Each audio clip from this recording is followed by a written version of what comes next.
If you woke up tomorrow to the sound of real bombs outside your window, would you even have time to understand that your life had just changed forever? For one young Polish soldier in 1939, that morning was real, and it became the first day of the deadliest war in human history. On September 1st, 1939, Nazi Germany invaded Poland.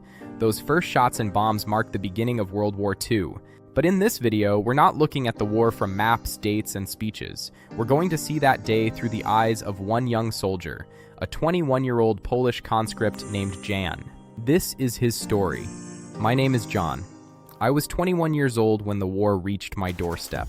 That morning, I woke up to a sound I had never heard so close before. Engines, many of them, growling above the clouds.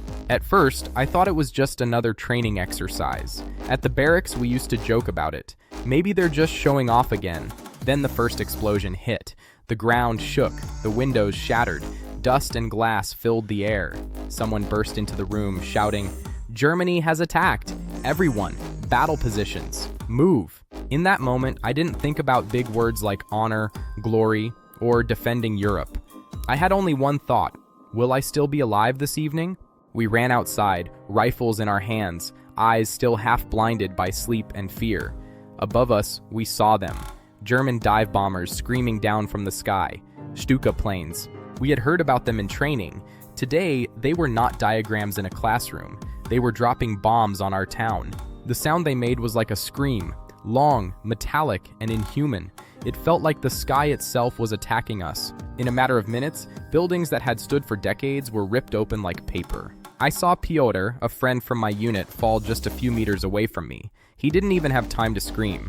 I wanted to stop, to crawl over to him, to pull him to safety, but my commander shouted, "Keep moving! Leave him! If you stop, we all die."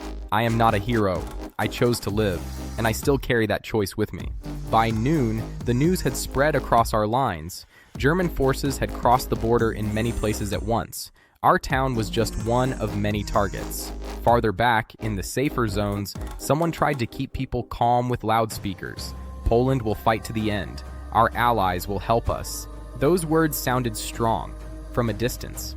But in the trenches, what we cared about was much simpler. How many bullets do we have left? Will we get any reinforcements? Is my family still alive? I thought of my mother, of our small house that always smelled like the bread she baked. I imagined her now, standing in the doorway, looking up at the same planes I was seeing, trying not to show fear on her face. Was she hiding in a basement? Was she praying? Was she listening for my footsteps, hoping I would come home? That afternoon, we received the order to withdraw from our first defensive position. Not because we wanted to abandon it, but because German tanks were approaching much faster than we had expected. We were infantry, men with rifles, a few anti-tank guns, and not nearly enough supplies. From a distance, the tanks looked like slow, heavy beasts. Up close, they were fast, loud, and unstoppable.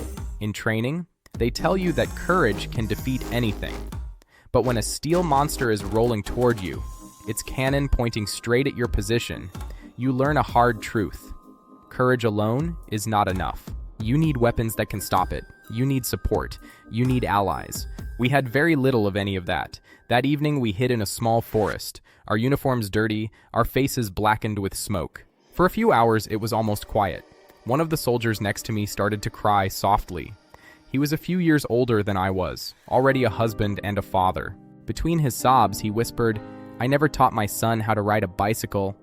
In the darkness, no one laughed at him, no one called him weak, because each of us had someone in our minds, a mother, a wife, a fiancé, a little brother or sister, a father who now seemed suddenly so old and fragile. People would later call us the Polish army, the first line of defense, the shield of Europe. But that night, we were just a group of young men huddled in the trees, trying not to think about how many of us would still be there by the end of the week. For historians, the 1st of September, 1939 is the beginning of World War II. For me, John, it was the day I realized that the world I knew was over. The war didn't begin for me with Hitler's speeches or with political declarations. It began with the sound of breaking glass, the shockwave of a bomb, the silence of a friend who didn't get back up. Years later, people would talk about strategies, about front lines, about how many divisions moved where. But for us, the soldiers on the ground, war was much simpler and much crueler. It was about living or not living. It was about being so tired you could fall asleep even while the sky was glowing red. It was about missing home so much that your chest physically hurt. And it was about one question that would not leave my mind. Why are men who have never met each other ordered to kill because of decisions made by men they will never see? The story of Jan is only one among millions of stories buried under the noise of World War II. Different uniforms, different languages, different flags, but the same fear. The same longing for home, the same question, will I live to see tomorrow? If you want to hear more about war told not from the view of generals and maps, but from the eyes of ordinary soldiers on every side of the conflict, subscribe to this channel and join us in the next episode. Not to glorify war, but to remember its cost, so that we do not repeat the same mistakes again.